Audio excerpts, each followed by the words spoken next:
of the above. Not just the Notre Dame Fighting Irish. There's so much blame that can go around in what is encapsulated the sports world, and in particular the football world, college football, if you will, over the last 48 hours.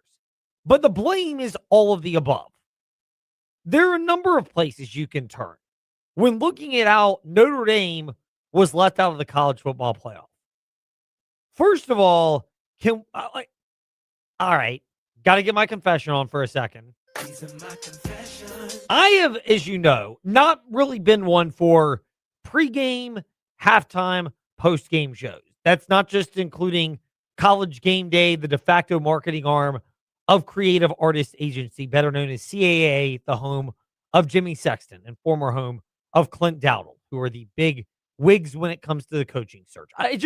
To me, they are largely the not best use of my time as a husband, a father of two 7-year-old boys, and somebody who still wants to be able to actually enjoy watching, when I'm not listening on the VTR and Sports app, to different sporting events. Halftime shows, post-game shows, the same thing. So it should come as no surprise that I never invested into the whole college football ranking shows that dropped at the beginning of the year. Let's keep it real. They were a made-for-TV product put together by ESPN. And full disclosure, we are VTR and Sports powered by ESPN Radio.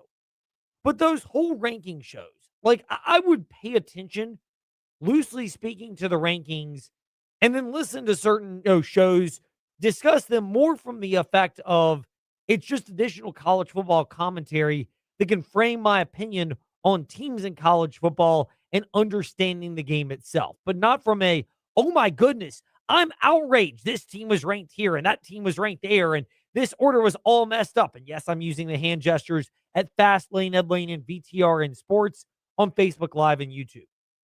At no point did it ever occur to me. So that's one element of the blame. In fact, when you're looking at the blame, we can channel friend of the mothership, of course. Not one, not two, not three, not four, not five, not six, not seven. I mean, there may be more than 7 sources of blame for how this college football playoff situation unfolded. 1, college football playoff ranking show. They're ridiculous. We've all figured that out. As much as people gripe about college basketball, at least college football, you've got a ranking show, or college basketball, you have the mid-February one, and then you have the final one.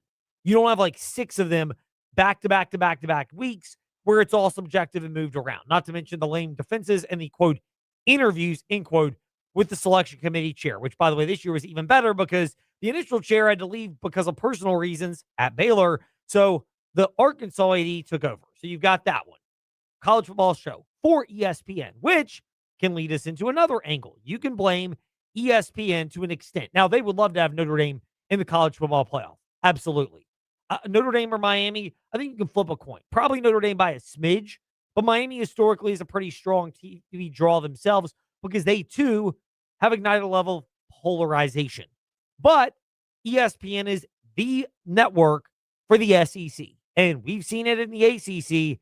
The SEC is clearly the more valued product and has put together the better football product as well compared to the ACC. So Alabama was never going to get punished for the SEC championship game because Greg Sankey was going to get upset and would have a conniption if that actually happened. And ESPN wants to keep Sankey happy. I don't blame them. I understand that. But ESPN, Sankey, that relationship, you can put that in there. If you're keeping track. Not one, not two, not three, not four, not five, not six, not seven. I mean, maybe we're going to go over 7. I can't begin to tell you because I've lost track of all the explanations for Notre Dame being left out of the college football playoff, and they are very relevant. The next one on this particular list, the college football playoff selection committee themselves, not necessarily for the rankings order and how they had the selection show, but the fact that they had not evolved after the Pac-12 dissolved, because the 5 highest ranked conference champions was designed when the Pac-12 existed. And it would have been, in most years, the SEC, the ACC, the Big 10, the Big 12, and the Pac-12. And then when the Pac-12 dissolved, because all that were left of the Pac-12 is it's going to be rebranded next year, or Oregon State and Washington State, nothing changed. And if we talked about breakaways before, let's keep it real here. The Group of 5 playoff is something that may be a better idea in theory because they are not playing the same brand of football as power programs. If you don't believe me, we remember Liberty in the Fiesta Bowl. JMU fans, you're about to experience it when they get ready to go to Oregon next Saturday as part of our, 5, 6, 7 game slate, whatever it'll be, between college basketball, college football, and the NFL on the VTR and Sports app. We are loaded up throughout the next handful of weeks with games. Perfect time to hop on and be sponsored. Yeah, absolutely, TJ. I like where your mind's at. Fastlane, Ed Lane, Facebook, Twitter, Instagram, or at gmail.com. We'd be glad to connect with you. Or TJ_Wilkerson8 for his great service, too. So you've got those particular elements. College Football Playoff Selection Committee show, the ESPN relationship, and the College Football Playoff Selection Committee themselves, not just for the selection show, but for not evolving the format beyond where it was years ago when the initial 12-team format was introduced. The latest example of where you could also put the blame is the ACC. We have criticized them ad nauseum as a reactionary league. The fact that they could never have envisioned, if nothing else, that it is, you could call hashtag Go ACC. We could take one from West Coast Superfan Ben. Hashtag So ACC. Because it is so ACC. For them to not have the foresight to realize that if they don't have the right tiebreakers in place, literally the worst possible scenario for them could unfold. And the worst possible scenario that could have unfolded was Duke making the conference championship game. Where when they made the conference championship game over Miami, a 10-2 Miami team got bumped by a 7-5 Duke team because of convoluted tiebreakers. And the ACC feeling the need to expand when Clemson and Florida State were suing. So we had 3 members, one of which cares about football, SMU. The other 2 really have no historical cachet at all or brand value. Typical ACC. Reactionary to the expansion of the Big Ten and the SEC, and reactionary by adding schools that, once again, focus on academics and have no football fan base. Look at the ACC championship game. Virginia looked like they were well represented. Duke proving once again that it's Duke basketball and then someone else in football. Notre Dame, Florida State, Virginia Tech. Insert your school of choice here from the bandwagon. But how often is a Duke basketball fan actually a fan of Duke football? TJ, are you a Duke basketball fan, if I recall correctly? Yes, I grew up with them. Are you a Duke football fan? Yes. You actually are. Since David Cutcliffe was head coach, yes. All right. First of all, I applaud you. You deserve a round of applause here in the fast lane. But we've got that as another avenue, is blaming the ACC for not having the foresight. Because I don't blame the ACC for defending Miami over Notre Dame. We will get to that in just a moment. But I do blame the ACC for not having the foresight to realize it. So, Not 1, not 2, not 3, not 4, not 5. maybe more than 5, we're going to continue to go. When you look at the college football playoff ranking fiasco, because of the ACC in their tiebreaker, they should have known that, as Kurt from Good Burger, rest his soul, would say, Well, I should have known. was that Duke would not only make it, but that they would beat the best team, Miami, and they would defeat Virginia because Virginia would do what Virginia does in these scenarios, which they had a chance to win their first ACC championship. They had just come off of beating the interim head coach at Virginia Tech and a team that looked like they were ready to move on, although they played hard down the stretch. And yet Virginia, Duke controlled it from the beginning, beats them. So Duke wins.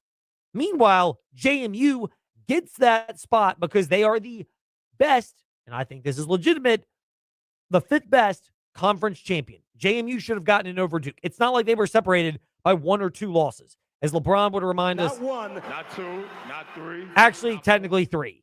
4, to be exact. 11-1 JMU, 7-5 Duke in the regular season. So they were separated by 4.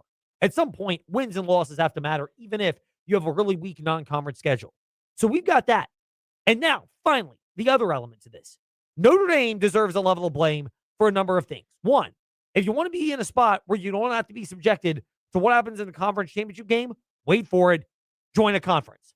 I know they hate hearing it. I know they never will. I'm not delusional to think so. But join a conference. If not, you risk being in a spot where you don't get the extra data point to prove yourself.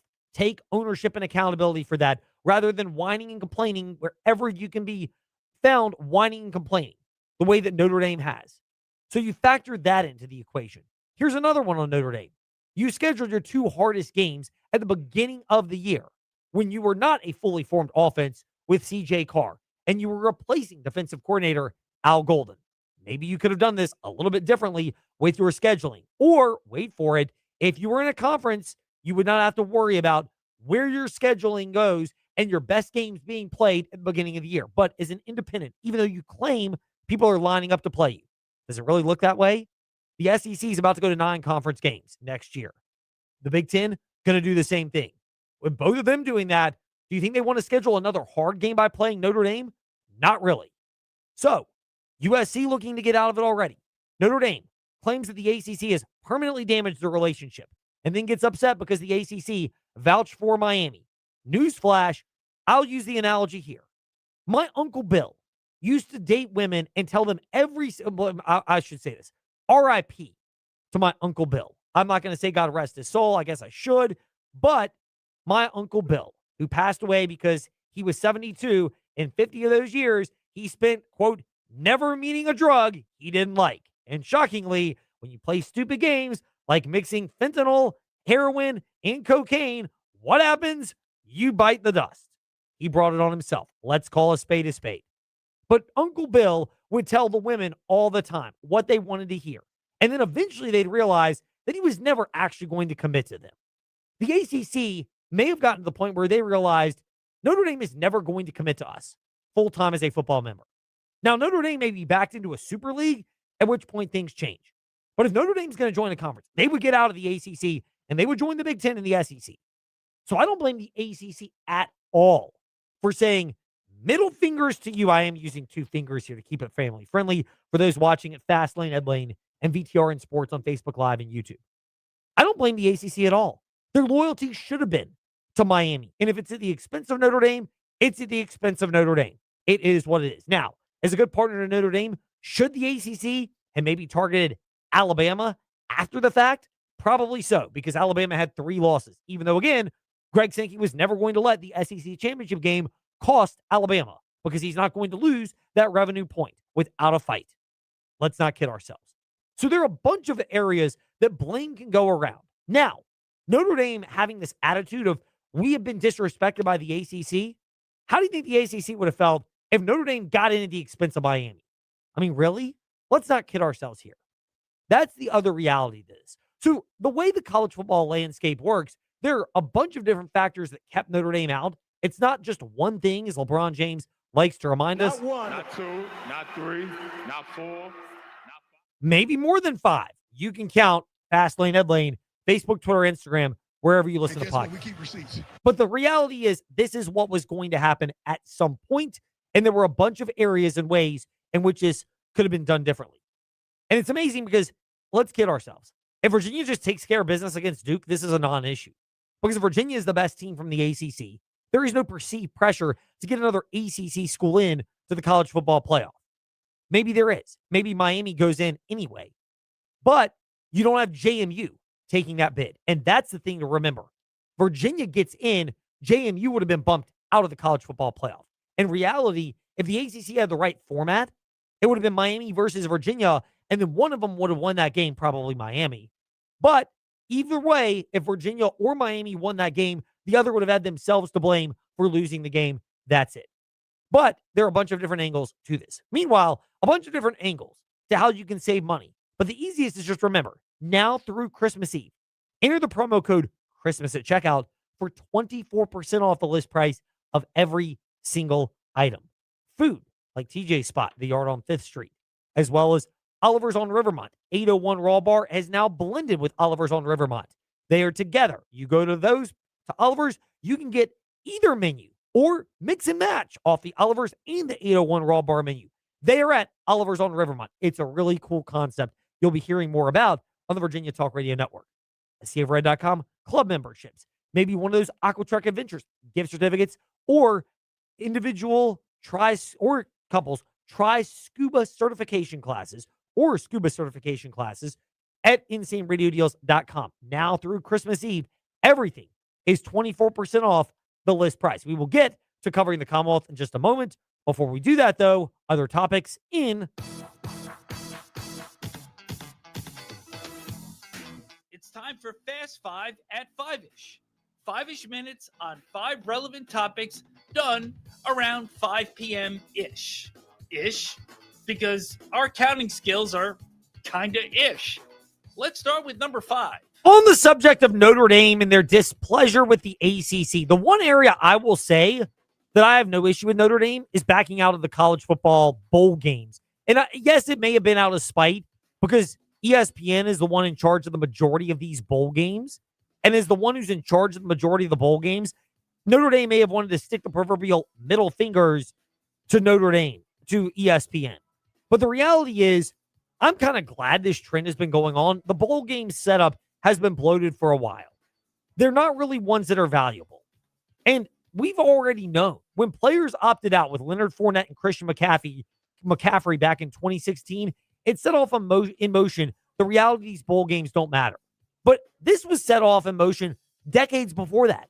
I'll never forget going to the Gator Bowl when North Carolina and Virginia Tech played, and Carl Torbush was the interim before he became the permanent head coach for Carolina because Mac Brown had left before the Gator Bowl to go take the job at Texas. Again, don't begrudge it, but he left because it was a glorified exhibition. That wheel was set in motion then and maybe before then if I am forgetting. This is not something that's new. I have no issue with Notre Dame for backing out of the college football playoff contest. And if not, they would have looked like Florida State in the Orange Bowl when Florida State was mad from being snubbed in 2023 and BYU would have blasted them 70-7 because as much as BYU was upset, I think their case was pretty well said for not winning the Big 12, and the only good team they played was Texas Tech, who handily beat BYU both times. Speaking of the Big 12, by the way, and bowl games, Number 4. there's a difference. Notre Dame can skip a bowl game without getting fined because they are an independent. The Big 12 has fined Kansas State and Iowa State $500,000 each for opting out of bowl games. This, to me, is a mirror image of what is going on in college athletics, which is basically trying to find a way to appease the bowl tie-in and sponsorships that have unfolded for so long. And this is the reality of the direction of college athletics. Again, Virginia maybe wants to play in the Gator Bowl against Missouri, which is one of the few games you will not be able to hear on the VTR and Sports app when they play on December 27th, because we will have NFL action and other great bowl games as well. But this is a spot where it's the future of bowl games and the conferences having tie-ins and a lot of the payola, the backslapping pay that has gone forth.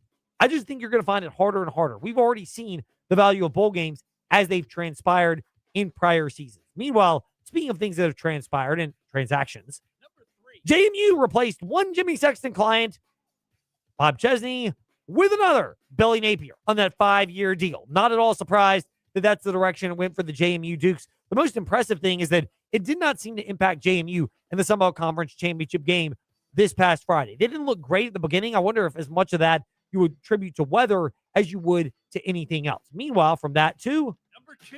the agents for Vaughn Blue and Evan Dickens leaked to national outlets on Monday that their clients, soon to be former Liberty Flames running backs, will be joining Dante Lee, the wide receiver, in entering the transfer portal.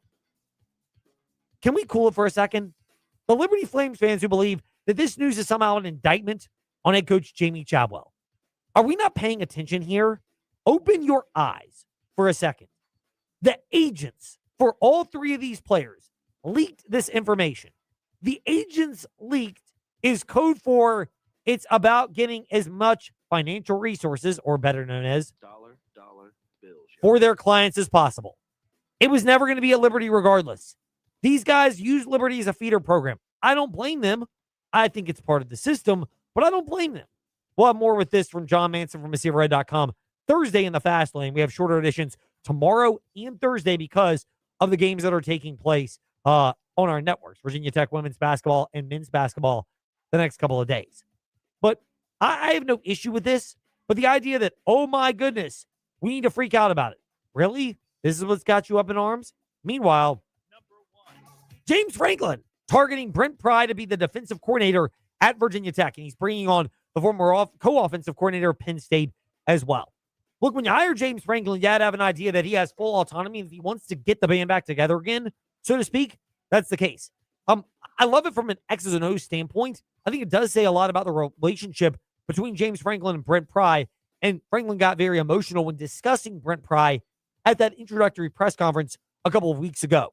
I actually think this could be a real positive for Virginia Tech. A lot of the criticism aside, and maybe Chris Coleman of TechSideline.com will disagree when he joins us around 5:45 in the second half of covering the Commonwealth. But if you're that much of a fan of James Franklin's direction that you're willing to come back from being a head coach at the school to being a defensive coordinator at the same school with a coach that used to be your head coach and is now taking your job, it can be an adage of, wow, this is really a program worth fighting for and vouching for. All of that worth remembering. When we return in the fast lane, we will pivot away from that and we will get to your teams and topics in greater depth. JMU, Virginia, and the Washington Commanders in part one of covering the Commonwealth on the VTRN Sports app and Ask That Smart Speaker, Open VTRN Sports. Want an outdoor oasis? The Concrete Wizard can restore and revitalize your pool deck or patio.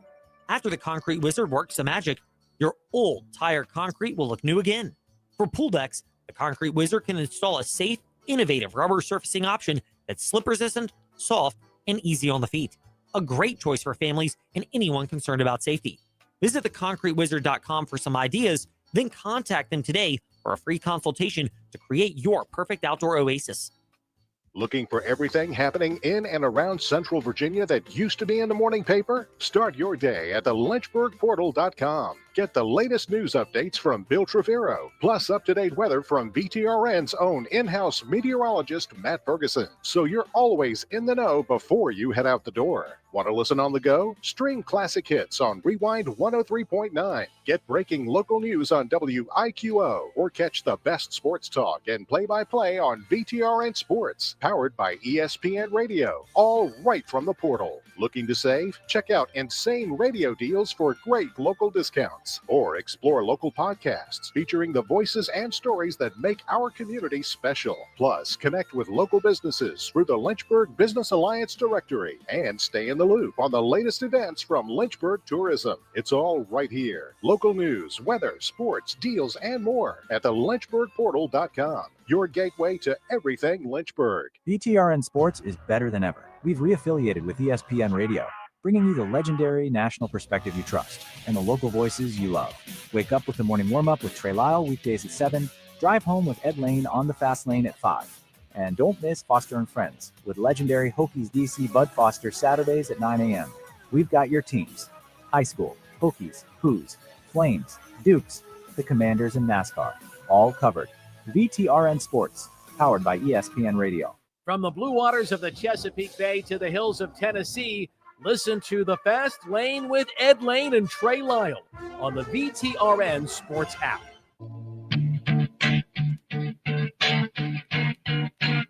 Step into the Fast Lane 24/7 at Trey Lyle VT and Fast Lane Ed Lane on Facebook, Twitter, Instagram, YouTube, and wherever you listen to podcasts. Now, back to the Fast Lane.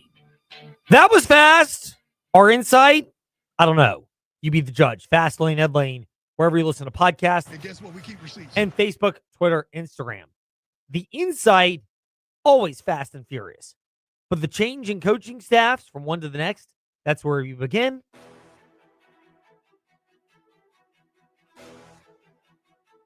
It's time for your teams and topics. Covering the Commonwealth, a look at teams and topics from around the Commonwealth. Let's start with the JMU Dukes. Shane Metlin of DNRonline.com and it's Shane_DNR Sports. Stopping by the Fast Lane. Shane, great to be speaking with you. How surprised were you at the speed with which JMU made the transition last week before their Sun Belt Championship game, to which we'll get in a moment, from transitioning from Bob Chesney to Billy Napier, despite the fact that neither one had actually officially accepted any new job? Yes and no. I thought it would happen pretty fast. I was a little surprised that it was before any of the official announcements, even that, Bob Chesney officially resigned from JMU. So that did surprise me a little bit that it happened quite so fast. But I do think it was something that they were able to get a jump start on, just because knowing Chesney was a target for UCLA for several weeks now. He shares an agent. We talked about Jimmy Sexton last time I was on here. They share an agent, and I think maybe that helps speed the process along a little bit, knowing, if you're Matt Roan and you're being told, hey, look, you're going to lose your guy, but here's somebody you might want to talk to by his same agent. I think that speeds up the process a little bit. It does. It did, and it looks like JMU's got their next hire. Do you have initial impressions on Billy Napier as the new head coach for JMU before we really get a chance to delve into the meeting, the staff, and the roster retention whenever that unfolds? Yeah, I mean, you never know. You never know like how they're going to work out as far as like retaining the roster and everything. But they seem to be coming up with the important pieces of the staff quickly. If some of the reports are right about hiring coordinators and the GM and things like that. I think when it comes to retaining the roster, it probably helps that JMU had a GM for the entire athletic department in Cliff Wood, who is a JMU guy through and through. So he's not going with Chesney. He's probably been working on retaining the roster a little bit in the past few months. And, beyond that, you kind of got to wait and see. Obviously, Billy Napier didn't have a ton of success at Florida. I was so surprised to see that Florida has one of the lower budgets in the SEC, though. And he was hugely successful in the Sun Belt. So, if he can match the success that he had at Louisiana at JMU, I think you're going to feel pretty good about the hire. Yes, indeed. Shane Metlin at Shane_DNR Sports and DNRonline.com. He's with us for covering the Commonwealth. We are at Fastlane, Ed Lane, Facebook, Twitter, Instagram, and however you listen to podcasts on VTR and Sports app. Wayne Knight, is he the most underrated player in the Sun Belt, and is evidenced by the contributions he made really carrying the Dukes in that Sun Belt title game against Troy? Oh, sorry, I didn't hear who you said, but was it Wayne Knight? Yes. Yeah, I do. I think, they went with a quarterback for both the player of the year and offensive player of the year. I think Wayne was extremely deserving of being one of those two award winners, just with the season he's had. When you look at his total rushing yards and then all-purpose yards, he's top 10 in the country in that category. So, I mean, he's been extremely effective all year long. You mentioned what he did for JMU themselves. As much as it took a while to get going against Troy, how big of a win is this for the program? Exclusive, and we'll get to the college football playoff part, but the fact that they won their conference championship and finally got to the epitome in a 1A FBS conference. Yeah, I mean, to get the conference championship, I think was pretty huge. It was the one knock against JMU for a while, and it wasn't entirely their fault when it came to not having a conference championship, because they just weren't eligible to play in that game for a couple of years when they were really good. But I do think, that takes it to another level with their transition to the Sun Belt, that they have that conference championship now and, have arguably been the top program in the Sun Belt for the past 4 years. JMU fans may not like me saying this, but JMU getting into the conference college football playoff kind of mirrors the way in which Liberty got in. They needed a lot of things to go their way. Liberty's was not yet the playoff. It was just the Fiesta Bowl, ironically, also against the Oregon Ducks. Does the same fate await JMU, which would likely mean that JMU gets to celebrate this monumental moment now, but it may be a little bit more difficult to celebrate in the next week or two? Quite possibly. I mean, I think they'll celebrate the achievement regardless. And, it is very similar to Liberty, where like they both got into that position because of what happened in the last week of the season.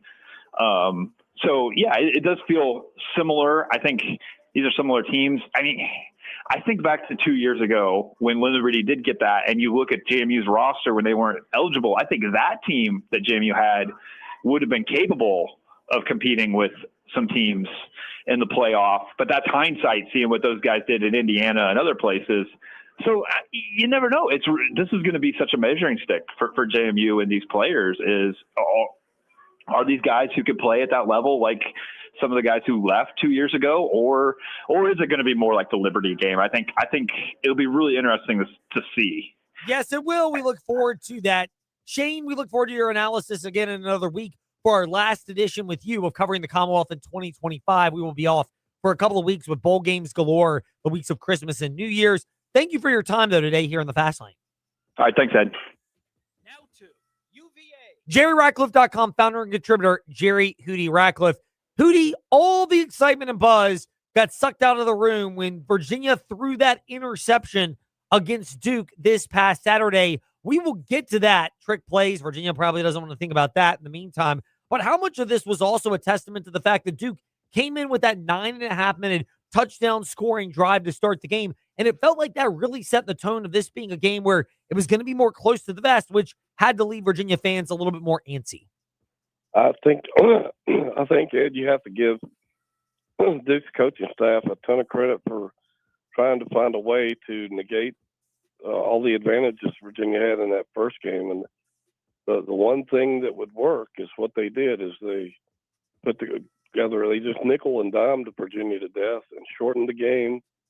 That first drive and then the second drive were at that time the two longest drives in ACC championship history. So they ate up so much of the clock and controlled the game and kept. The big thing is they kept Chandler Morris and his offense on the sidelines. And I thought that was a brilliant strategy. And Virginia finally was able to make a few adjustments, but was almost too little too late. And then hats off to them for an incredible comeback. I had written them off at that point with 5 minutes to go and down by 10, and they had only scored 10. So I didn't think there was any way they could send it into overtime, but give them credit for doing that. But I felt Duke came up with the perfect game plan, and that was the difference in the game, really. How much does it really sting for people in the Lynchburg area? Because Eli Wood from EC Glass had an awesome touchdown reception. He came up big in the second half, but a lot of people are going to forget that just because of the way Virginia lost and obviously missing out on the college football playoff berth that comes with that. Yeah, that's too bad because that was a great play by Eli, and he made some nice plays in the game. I feel bad for him in that regard, but I guess that's just part of football. Hootie, the outcome itself for Virginia, how much does this sting? Because this was as good of a chance as they would have had as a program to win a football championship. They made such a financial commitment. And at the beginning of the year, just being in this game would have been a victory. But in hindsight, you lost, not to Miami, but to Duke. That really has to sting for Virginia. Oh, it does. It'll sting for a long time, Ed. They did some nice things over the season, but if you look back at the three games they lost in the fashion they lost them in, it came down to three passes against NC State and then against Wake Forest, fade routes to the end zone, which is a 50-50 play at best on fourth down. You would like to see something with a little higher advantage or higher percentage of winning the game. And then, I don't quite understand the trick play on first down. I know they were backed up to the 40 after the penalty, but I don't think you can just make it all up in one play. And I think that's something they're going to have to look at into the future and try to come up with a better scheme to try to win games in the final play. Hootie, will ask this one as we wrap up our chat with Jerry Ratcliffe, who is fighting through some illnesses. I had it a couple of weeks ago as well, the respiratory challenges. So we appreciate that, Hootie. Which trick play will live in infamy more for Virginia fans? The trick play that was the interception that cost them against Duke Saturday night, or the pass to the left tackle against Virginia Tech back in 2021? Oh, that's a no-brainer. It was Robert and I's play in 2021. That's still the most boneheaded play call I've seen in my entire career, throwing a lateral or behind the line of scrimmage pass to a tight end who had to go, I don't know how many yards it was, against the Tech defense, a 320-pound lineman with everything on the line: state championship, recruiting, bragging rights, ACC division championship. That was by far the stupidest call I've ever seen in my life. Easy answer from Jerry Ratcliffe. Hootie, thank you for braving your health. We send prayers that you are able to recover and get back to the normal great voice that we're able to hear. We always enjoy hearing you, but know you're fighting through, and we appreciate your making time for us today in spite of that. I had to do it, Ed. Thank you. Our pleasure. Jerry Ratcliffe with us here in the Fast Lane.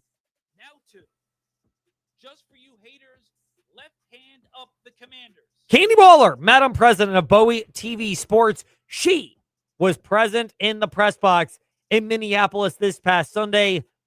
Seawall, is it safe to say, while you, Donna Hopkins, Lake Lewis, friend of the morning warm-up, 7 to 8 a.m. VTR and Sports app, that y'all were present in the press box, sure didn't look like the Commanders were present at the stadium. No, it didn't. I think we got there before they did. We were there quite early on Sunday morning, and it looked like perhaps they never arrived. It sure did. They looked miserable. The Washington Commanders did. Is this the worst performance, not just of the season, but of the Dan Quinn era? Absolutely, 100%. It's definitely one of the worst that I've witnessed, even from covering the team. But certainly, this one certainly took the cake for the Dan Quinn era. Candy Waller with us here, emphatic about that. Where do the Commanders go from here? How do they regroup over what has turned into a lost season in terms of playoff opportunities? I mean, I think it becomes one of those things where you probably often heard me say this, Ed, where everybody is playing for a job. So if players intend to continue playing, want to continue to be with the Washington Commanders or another team, and quite frankly, the same goes for the coaching staff, they still need to put their best effort out on film. And that just has not been the case in many of the games this season. So I think for those players who are healthy, they still need to be doing, their best effort of wanting to stay on this roster or trying their shot at another one, because this is not really the story you want to tell when you're trying to get another job, especially for any of the coaches who may want coordinator or head coaching positions. But certainly with 4 games left in the season, there's still an opportunity to try to, put your best foot out there. Don't think the Washington Commanders want to land in the top 5 of the draft, but it certainly looks like that's where they'll be. It does, the way the Commanders have performed or not performed, if you will. Candy Waller always performs, present in the press box through thick and thin with Bowie TV Sports and our on-site boots on the ground here in the Fast Lane. 2 injuries for the Commanders. One, Jaden Daniels, back with the left elbow injury. He re-aggravated that against the Minnesota Vikings. How convinced are you that that's the last we saw of Jaden Daniels this season? I'm actually not that convinced. He was out and about this evening at a community event with his foundation. He surprised some kids in the Greater Washington Boys and Girls Club with bikes for Christmas, and they went absolutely nuts when they saw him. And so he is out and about in the community this evening. But we'll find out this week. He is on the schedule to speak to the media this week. And oftentimes when the quarterback is on the schedule to speak to the media, that means that is the starting quarterback for this week. Dan Quinn was very vague in everything about whether or not he will play on or will start on Sunday. So that will definitely be yet again another storyline for this week, but I'm not convinced at all that was the last that we saw of him on the football field. So we'll follow up on that, Seawall. If that's in fact the case, how much of this is about Jaden Daniels setting the tone himself for that locker room and evolving as a leader, putting himself out there, or even if he doesn't, doing what he can to get the coaches convinced that he could come out there, knowing that there are going to be a lot of changes this offseason, but he's going to be the one who has to set the standard for the locker room going forward? I mean, I think that's exactly it. I mean, if he is not injured, you don't want to set that tone of, okay, you want the whole notion around the younger guys getting more reps. Well, Jaden Daniels is a younger guy, so shouldn't he be getting those reps as well? If that's the case, then that means sitting all of your starters that are younger guys and maybe play some of the veterans that are in question. Why not bubble wrap all of your future versus just the quarterback? It's a complex topic for certain. And it remains to be seen what the Washington Commanders do in such a lost season, because they do have some players like their rookie Josh Connolly Jr., who's literally played every single offensive snap. So are they not going to bubble wrap him? Right? I mean, he's 100% healthy, but still, right? It's just the principle of seeing the younger guys versus protecting the future as well. It is a loaded and very complex topic, and I think it remains to be seen what they do. Last one for Madam President, Candy Waller, Bowie TV Sports, and our boots on the ground as she's always present in the press box. Zach Ertz, torn ACL in what might have been his final game in the NFL. How brutal is that for Zach, for the Commanders, especially if that's the last we see of the legendary tight end? I think, Zach Ertz's injury was such a bad day. That injury summed it up, of just the notion of the season. You've often heard me talk about the captains of the postseason and their kind of dream season last year, and Zach Ertz is one of those. And he's super, super important to the locker room, as well as Jaden Daniels and the other younger guys' development. As you all probably saw in the TV version, he cried quite a bit on the card, but there was also a lot of tears in the locker room after, from coaches and players with his injury. So that hurt, that stung quite a bit. And in a season that is just down miserably, and is a shock to everyone, losing Zach Ertz hurts for several reasons. And most importantly, just because he's a great athlete, a great person, but he does mean a lot to this locker room. It meant a lot to people, guys just still being able to show up and having that confidence despite the record. So it will not be good to not have him in the locker room, but this kind of just sums up how this season is gone. Seawall, always there, president of the press box. Seawall, thank you for your time. We appreciate it, and always keep it locked to Bowie TV Sports. Thank you so much, and I'll be talking to you guys again soon. Candy Waller with us here to wrap up part one of Covering the Commonwealth. When we return, part two, Virginia Tech with Chris Coleman of TechSideline.com. It's the final countdown to savings during the Red Tag year-end sales event at the Used Car Superstore on the Sheeler Motor Mile. Holiday savings have started, and this is your last chance to save. Shop local and save more with straightforward pricing, plus exceptional service and selection. Stop the search. Head to the Motor Mile for over 900 pre-owned vehicles to choose from, and a huge selection of new car brands in Southwest Virginia. Honda, Hyundai, Toyota, Subaru, Kia, Chevrolet, Mitsubishi, Chrysler, Dodge, Jeep, and Ram. 11 new car brands, 900 used vehicles, all in one location. The Sheeler Motor Mile gives you choices more than any other dealer in the area. Sheeler owns the finance company. We make it easy to buy with in-house financing. Volume selling means volume pricing, and we've got the volume. 11 new car brands, over 900 used vehicles, all in one location. Our biggest sale of the year is here. The Red Tag year-end sales event at the Used Car Superstore on the Sheeler Motor Mile. I-81 exit 118C in Christiansburg. Call 866-SHEELER1. Always open at Sheeler.com. But hurry, this sale ends when the new year begins. Hi, Danny from Gibbons Books Little Dickens. We believe in reading and play and in shopping locally for stronger communities. 3 times more jobs are created by local businesses versus online sales. This holiday season, live local and shop local for a better Central Virginia. Hey, this is Jake with Western Ways in Forest. Shop our thousands of pairs of boots in store with personalized customer service and excellent pricing. Shop Western Ways this holiday season. Merry Christmas and Happy New Year's from our family to yours. Hi, I'm Randy Trost with Trost Law. We've seen a lot since 1982. One new issue is an increasing number of uninsured drivers. Unfortunately, when these drivers are at fault for an accident, there's a higher likelihood that they'll flee from the scene, leaving you with a potential mess. So in shopping for your auto insurance policy, please keep in mind that strong, uninsured motorist coverage can protect you from this headache. And if you've been injured in a motor vehicle accident, call us at 777-HURT and visit trostlaw.com. Your home is more than just walls and windows. It's where life happens. And at Right Choice Construction, we get that. We're not just builders. We're fathers, mothers, neighbors, just like you. And every nail and every beam reflects our commitment to creating a place you're proud to live in. With Right Choice Construction, you're choosing a team that's been perfecting the art of building for years. So build with us. Build with experience. Build with quality. Build with Right Choice. Dashing through deals online, can't find anything. Oh, what do I do? Insane radio deals, 24% off. Use promo code Christmas. You heard that right. Going on right now at insaneradiodeals.com. It's 24% off all items on the site when you use promo code Christmas.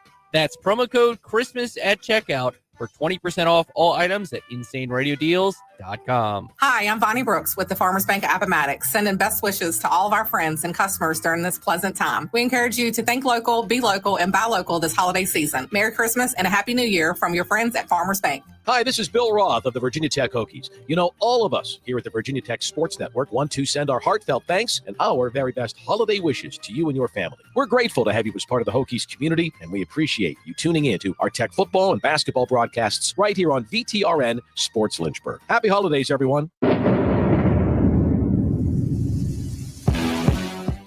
Step into the Fast Lane 24/7 at Trey Lyle VT and Fast Lane Ed Lane on Facebook, Twitter, Instagram, YouTube, and wherever you listen to podcasts. Now, back to the Fast Lane. It's a great theory. Will it actually work? That's where we begin part 2 of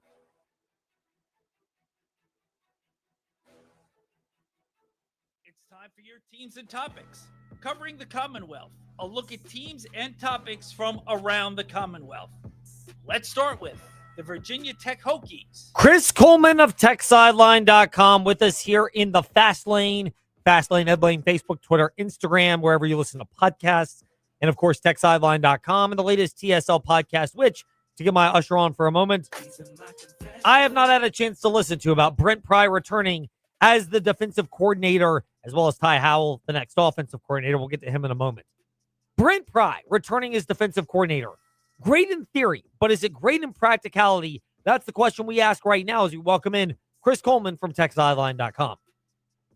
Yeah, that's a great question. I think it's not like there are any past examples where you can look back and say, oh, this worked here at this school and this year, and it didn't work at this other school and this year. This has never happened before. So you can't sit back and study past situations and see how it could work or how it could not work. It's just something you're going to have to trust James Franklin in and hope that it does work out. I know Brent Pry can coordinate a defense. How awkward that will be for players to see their former head coach now as a coordinator, I don't know. I think it's one of those things, and you're just going to have to let it play out, because you're just guessing on how it will work out, because there's no evidence for anything like this before, because it's never happened before. When did you get word that this was a possibility, Brent Pry returning to Virginia Tech, but not as a head coach, as a defensive coordinator right after being the head coach?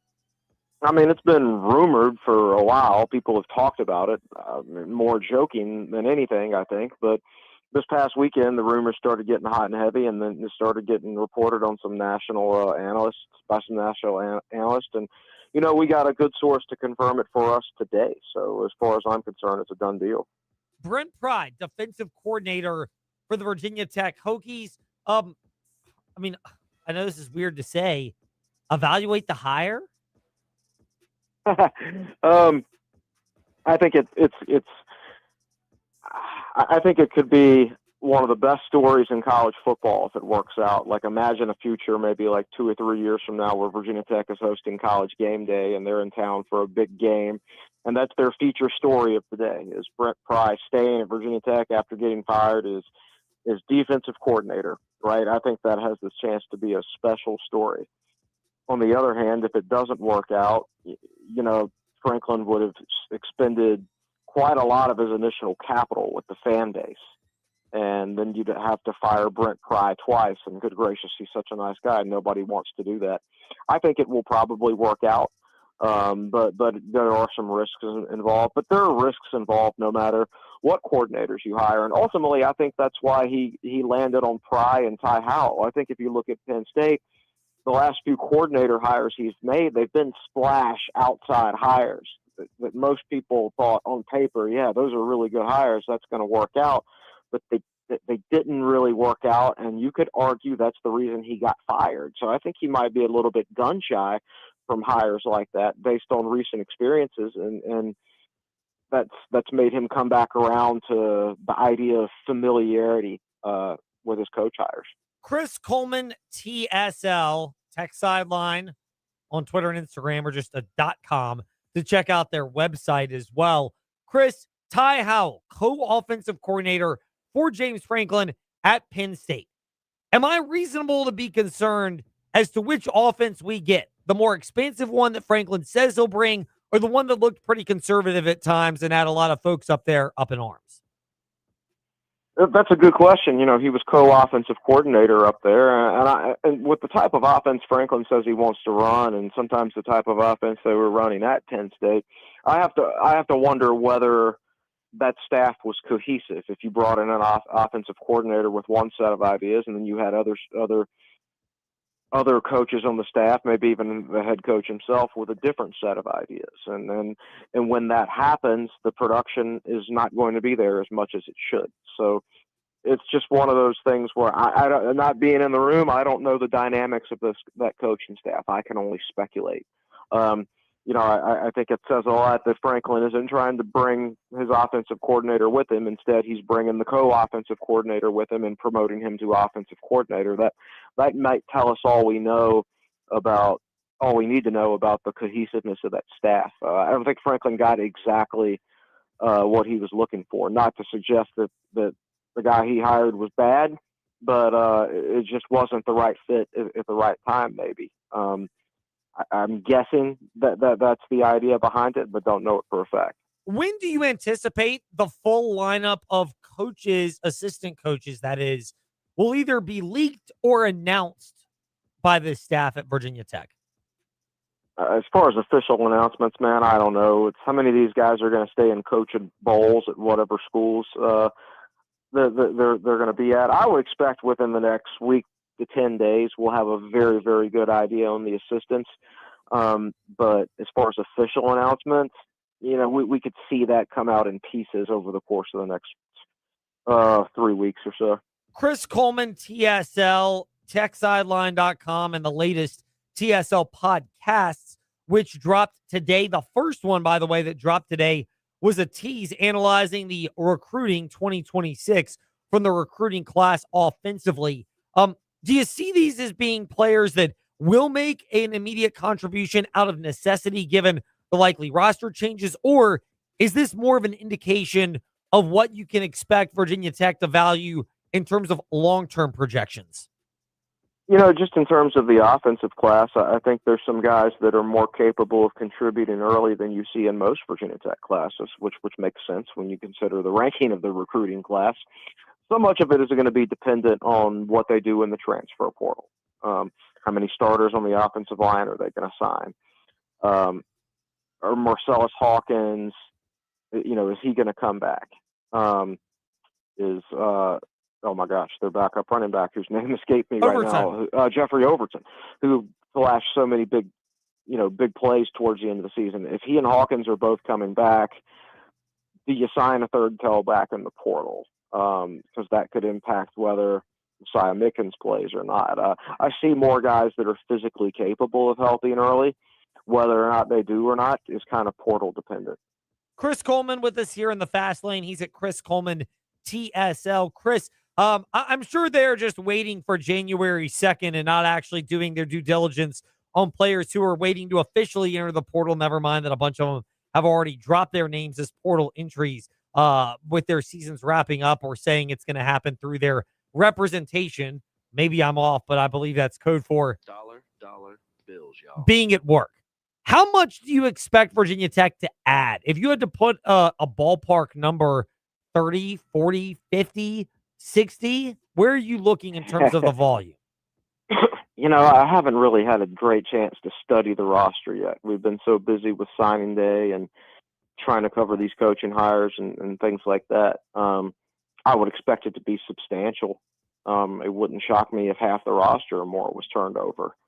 And so I expect, and Franklin even said it at his press conference, he said, we're going to build it through the high school ranks and fill gaps with portal guys. But at the very beginning, it's going to be more portal heavy because, you've got to shift this roster quite a bit in the early stages of his tenure to try and be as competitive as quickly as possible, which is what everybody wants. So I would expect substantial changes to the roster in the offseason. When you're looking at positions for upgrading, Chris, as you're keeping your eyes on players that enter the portal, are you locked in on any position, or is this just an all of the above positions? Oh yeah, I mean, at this point, you wouldn't turn down a good player at any position. I don't think. You're gonna have to rebuild the defensive tackle room. Running back, you might not have to take a running back if you think Mickens can contribute early. So you probably worry less about that position than you do at the others, because I think Overton and Marcellus Hawkins are really good players. You'd like to get a starting receiver in there and maybe another one for depth. Probably with the way that type of offense Franklin wants to run, you probably need another tight end. You need at least one defensive end, I would think. Another linebacker or two. I mean, yeah, there's not a position I'd turn down a player right now. Chris Coleman, we never turn down his insight from techsideline.com or a TSL podcast, or at Chris Coleman TSL on Twitter. Ours, for whatever it's worth, is Fast Lane, Ed Lane on all of those platforms. Chris, thank you for joining us today in the Fast Lane. We are grateful for your time. Hey, appreciate it, Ed. Have a good one, man. Chris Coleman with us here to wrap up covering the Commonwealth today here in the Fast Lane. And I mean, if it works out, it is a big if. James Franklin's hiring of Brent Pryce, the defensive coordinator, could be the ultimate pitch to, wow, look at the culture of this program. We will resource you well, players, get you the money you want, but it's a strong enough culture and staff that you'll get the benefit of that as well. Meanwhile, that does it for us today here in the Fast Lane, getting you set for the Coaches versus Cancer Classic. Jimmy V, Coaches versus Cancer Classic tonight. First matchup at 6, Clemson against BYU, followed by UConn and Florida. That does it for us today. We're back tomorrow at 5. Thanks for listening to the Fast Lane on VTR and Sports 93.